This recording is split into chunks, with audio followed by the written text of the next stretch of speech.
The Duxbury Senior Center has always had amazing programming for seniors and citizens alike. Recently, the Senior Center had an expert genealogist come in to help residents on their own genealogical projects. It was enlightening as well as fun. PCN stopped in. Today at the Duxbury Senior Center, we are doing a DNA workshop. We're going to learn about the different types of DNA and what to do with them and how to use them to solve your family history mysteries. I attended a program at Boston University, and another member of the alumni asked for someone to participate here, and several people recommended me, so here I am. I started family history about 15 years ago when my oldest child was in first grade. He had a school project, and I was interested in finding out who my grandmother's father was.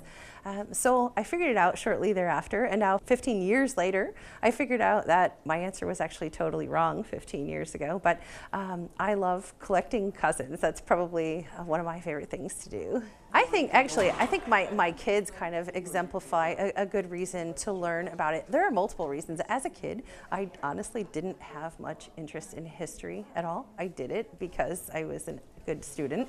But I didn't really understand it.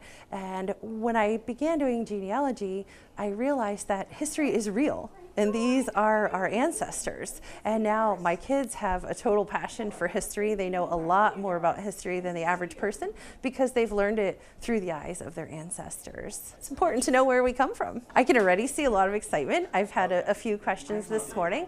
Some people are working on their family history. Other people might be adopted or have something in their family tree that isn't exactly as they always believed it was.